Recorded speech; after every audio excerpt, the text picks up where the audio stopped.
ایران کا اسرائیل پر نیا حملہ، مزید بیلسٹک میزائل داغ دیے۔ ایران نے کیسرا میں نیتن یاہو کے خاندانی گھر کو نشانہ بنایا۔ ایران نے میزائل حملوں سے خدیرہ پاور اسٹیشن کو نشانہ بنایا۔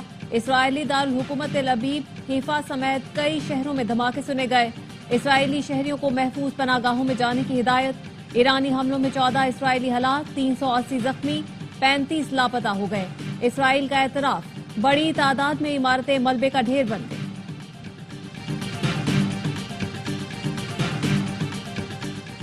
اسرائیل کی ایران کو مختلف شہروں پر بمباری، تہران کے وزارت تیل کی عمارت پر بمباری، تہران پولیس ہیڈ کوارٹرز پر حملہ۔ اسرائیل کا تہران میں وزارت دفاع کے ہیڈ کوارٹرز کو نشانہ بنانے کا دعویٰ۔ تہران اور بندر عباس سمیت کئی ایرانی شہروں میں 40 مقامات کو کروز میزائلوں سے نشانہ بنایا۔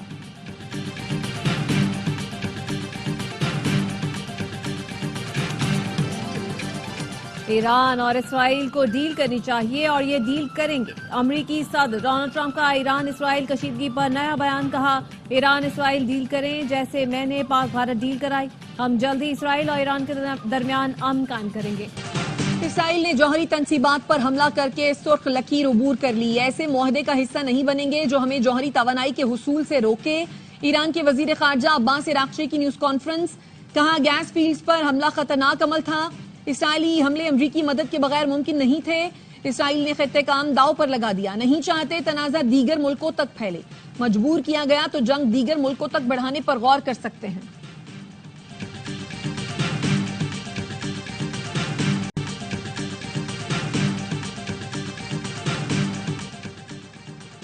ایران اور اسرائیل میں آسانی سے معاہدہ کرا سکتے ہیں، اس تنازع کا حل ممکن ہے، صدر ڈونلڈ ٹرمپ نے سوشل میڈیا پر لکھا۔ امریکہ کا آج رات ایران پر حملے سے کوئی تعلق نہیں، ایران نے کسی بھی شکل میں امریکہ پر حملہ کیا تو امریکی مسلح افواج ایسی مکمل طاقت اور زور سے ان پر حملہ کرے گی جو پہلے کبھی نہیں دیکھا گیا ہوگا۔ روس کے صدر پیوٹن اور امریکی ہم منصب ڈونلڈ ٹرمپ میں چند گھنٹے میں دوسرا رابطہ، مشرق وسطیٰ کی بگڑتی صورتحال پر تشویش کا اظہار، کشیدگی کے خاتمے کے لیے کوششوں کی ضرورت پر زور۔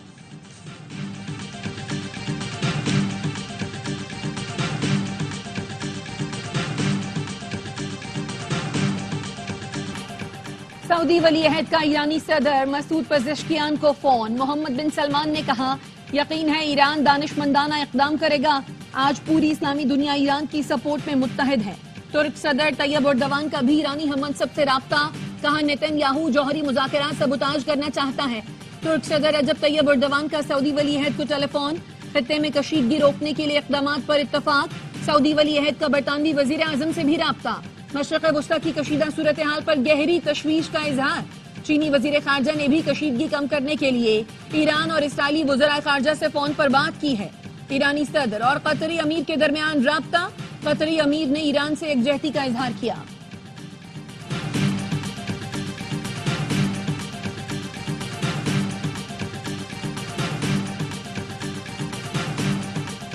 وزیر خارجہ اسحاق ڈار کا ترک ہم منصب کو ٹیلی فون، خطے کی بگڑتی صورتحال پر تشویش کا اظہار، دونوں وزراء خارجہ کی اسرائیل کے ایران پر حملوں کی مذمت، جارحیت کو بلا جواز قرار دیا گیا۔ ترجمان دفتر خارجہ کے مطابق اسحاق ڈار آئندہ ہفتے استنبول میں OIC وزراء خارجہ اجلاس میں شرکت کریں گے۔ وزیر خارجہ اسلامی تعاون جوت فورم کی تقریب میں بھی شریک ہوں گے۔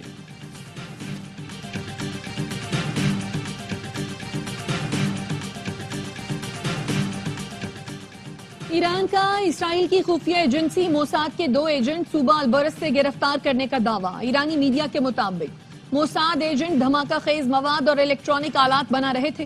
گزشتہ روز بھی اسرائیل کے لیے جاسوسی کے الزام میں 5 افراد کو گرفتار کیا گیا تھا۔ امریکہ نے یوکرین سے میزائل دفاعی نظام مشرق وسطیٰ منتقل کر دیا۔ امریکی وزیر دفاع نے فاکس نیوز سے انٹرویو میں میزائل دفاعی نظام مشرق وسطیٰ منتقل کرنے کی تصدیق کی، کہا تمام تر وسائل استعمال کر رہے ہیں تاکہ اس خطے میں اپنے لوگوں کو بچا سکیں۔ برطانوی وزیر اعظم کیئر سٹارمر نے مشرق وسطیٰ میں کشیدہ صورتحال کے پیش نظر مزید جنگی طیارے اور فوجی اثاثے بھیجنے کا اعلان کر دیا۔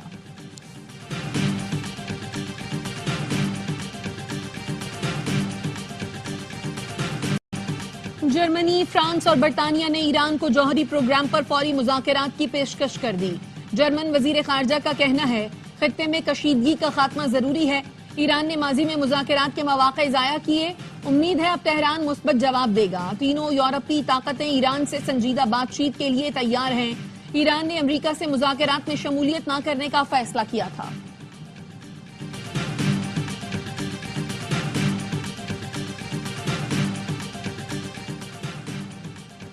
شنگھائی تعاون تنظیم کا ایران کے ساتھ اظہار یکجہتی۔ اسرائیلی کارروائی کی شدید مذمت، بھارت نے خود کو تنظیم کے اجتماعی موقف سے علیحدہ کر کے ایران کی حمایت سے انکار کر دیا۔ شنگھائی تعاون تنظیم کے اعلامیے میں اسرائیلی حملے کو اقوام متحدہ کے چارٹر اور بین الاقوامی قوانین کی کھلی خلاف ورزی قرار دیا گیا۔ واضح کیا کہ ایران کے خود مختاری پر حملہ بین الاقوامی اور علاقائی امن کے لیے خطرہ ہے۔ ایران میں 30 سے 40 ہزار پاکستانی ہیں، 4,500 زائرین ہیں۔ پاکستانی سفیر محمد مدثر ٹیپو کی ARY نیوز کی خصوصی نشریات میں گفتگو، کہاں کل 450 زائرین کو بارڈر پر بھجوا چکے ہیں۔ نائب وزیر اعظم اسحاق ڈار کہتے ہیں پاکستانی طلباء کو لانے کے لیے اقدامات کر رہے ہیں۔ عراقی فضائی حدود کی بندش کے باعث زائرین کے محفوظ قیام اور انخلا کے لیے اقدامات کر رہے ہیں۔ ذرائع وزارت خارجہ کا کہنا ہے ایران اسرائیل جنگ کے باوجود پاک ایران سرحد کھلی ہے۔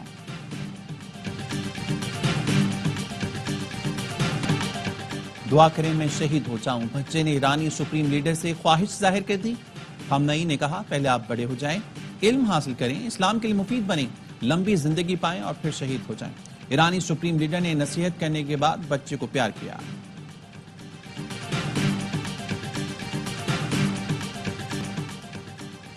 FATF کی تمام ضروریات کو پورا کر چکے ہیں، اب پاکستان کا کسی بھی لسٹ میں رہنے کا کوئی جواز نہیں۔ وزیر دفاع خواجہ آصف کو ایکس پوسٹ پر لکھا، بھارت اور اسرائیل کی سازشوں کے باوجود پاکستان کو گرے لسٹ میں شامل نہیں کیا گیا۔ غاصب ریاست کی غزہ میں دہشت گردی جاری، مزید 65 فلسطینی شہید کر دیے۔ قابض فوج نے پناہ گزین کیمپس اور اسپتالوں کو نشانہ بنایا۔ امدادی مراکز پر فائرنگ سے 15 فلسطینی لقمہ اجل بن گئے۔ سونی فوج نے بیت اللہ میں بھی امداد کے منتظر فلسطینیوں پر گولیاں برسائیں۔ خان یونس میں حماس سے جھڑپ میں ایک اسرائیلی فوجی مارا گیا، متعدد زخمی ہو گئے۔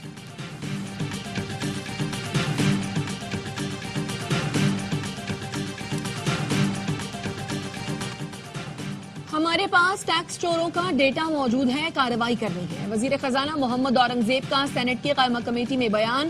چیئرمین FBI نے کہا کچھ کاروباری ادارے ٹیکس فراڈ کے لیے پیپر ٹرانزیکشن کرتے ہیں، کسی خریدار سے کیش وصولی کر لی جاتی ہے اور چیک دے دیا جاتا ہے۔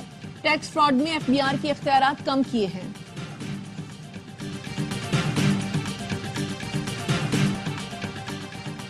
پنجاب اور سندھ کے مختلف علاقوں میں ٹھنڈی ہواؤں اور بارش کے باعث گرمی کی شدت کم ہو گئی۔ پتوکی میں بارش سے گرمی کا زور ٹوٹ گیا، موسلادھار بارش سے گلیاں اور سڑکیں تالاب بن گئیں۔ پکاڑا، چشتیاں، محسن میں بھی ٹھنڈی ہواؤں کے ساتھ بادل برسے۔ کمالیا، پیر محل اور تاندیا والا میں بھی بارش، کشمور اور گردنواں میں بھی بادل برسے۔ کراچی میں موسم شدید گرم، پارہ 36، شدت 41 ڈگری جیسی۔ شہر قائد کے چند علاقوں میں کل گرج چمک کے ساتھ بارش کی پیش گوئی۔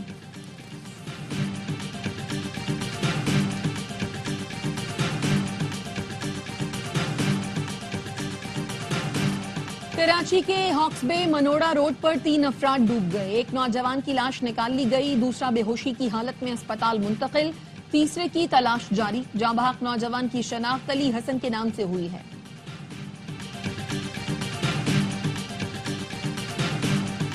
گلگت کے ضلع نگر میں شادی سے واپسی پر گاڑی دریا میں گر گئی، 2 افراد کی لاشیں نکالی گئیں، 4 کی تلاش جاری، ایک شخص کو زخمی حالت میں نکالا گیا۔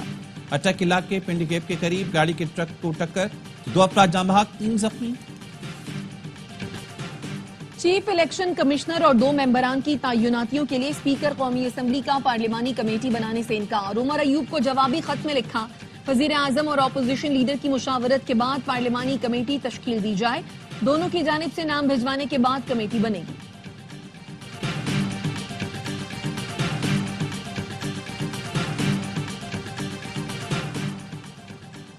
پنجاب کا 53 کھرب کا بجٹ کل پیش کیا جائے گا، ترقیاتی بجٹ کا تخمینہ 12 کھرب، غیر ترقیاتی بجٹ کا تخمینہ 40 کھرب لگایا گیا۔ بجٹ میں 3132 ترقیاتی اسکیمیں شامل ہوں گی۔ لاہور میں عالمی معیار کے یلو لائن منصوبے کے لیے 80 ارب روپے مختص، فیصل آباد میں میٹرو بس سروس شروع کرنے کے لیے 120 ارب روپے رکھے جائیں گے۔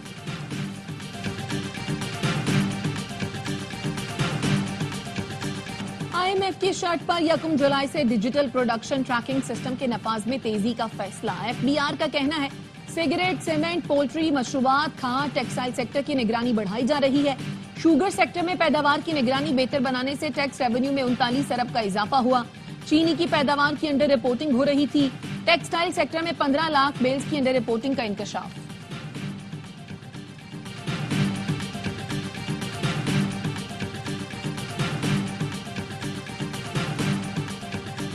پاکستان پر مالیاتی اداروں کا بڑھتا اعتماد. ریکوڈک منصوبے میں بھاری سرمایہ کاری جاری.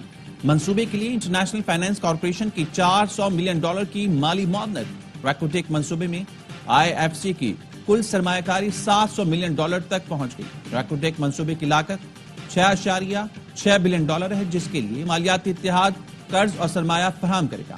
منصوبے سے $74 ارب تک آمدن کی توقع.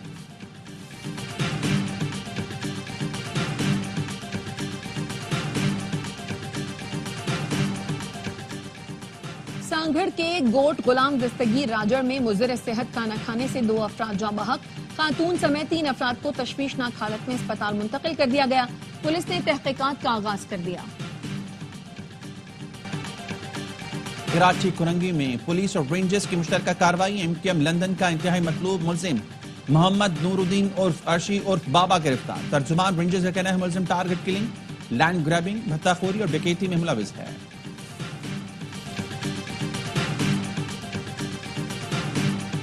امریکی فوج کی 250ویں سالگرہ پر واشنگٹن میں گرینڈ ملٹری پریڈ. صدر ٹرمپ کے ایجنڈے کے مخالفین کا امریکہ کے کئی شہروں میں نو کنگز احتجاج. لاس اینجلس میں پولیس کا مظاہرین کو منتشر کرنے کے لیے آنسو گیس اور سٹن گرینیڈ کا استعمال. مظاہرین نے کتبے اٹھا رکھے تھے جن پر ٹرمپ مخالف نعرے لکھے تھے. مظاہرین اور جشن میں شریک افراد کے ایک دوسرے کے خلاف نعرے.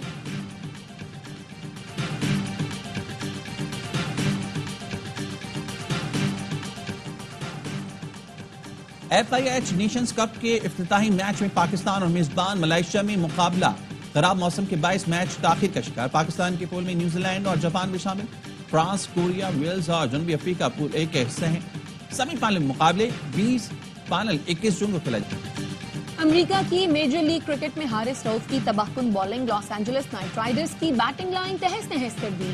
پاکستانی پیسر نے 4 وکٹیں اڑائیں. سان فرانسسکو کو مسلسل دوسری فتح دلائی.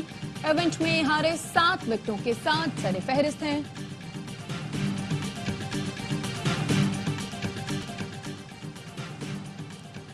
باپ کی خدمات کو خراج تحسین پیش کرنے کا دن. دنیا بھر میں ورلڈ فادرز ڈے آج منایا جا رہا ہے. تحائف پیش کر کے والد سے محبت کا اظہار کیا جا رہا ہے. گورنر سندھ کامران چوتھری کہتے ہیں والد کی شفقت بچوں کی زندگی کا سب سے قیمتی سرمایہ ہے. والدین کی دعاؤں, تربیت اور قربانیوں کو فراموش نہیں کرنا چاہیے. اور خلیفہ سوم, داماد رسول, کاتب وحی, حافظ قرآن, جامع القرآن اور ناشر القرآن سیدنا عثمان غنی کا یوم شہادت. حضرت عثمان غنی کو بلوائیوں نے تلاوت قرآن کے دوران شہید کیا تھا. نبی کریم صلی اللہ علیہ وسلم کی 2 صاحبزادیاں آپ کے نکاح میں آئیں. اسی نسبت سے آپ کو ذوالنورین کہا جاتا ہے.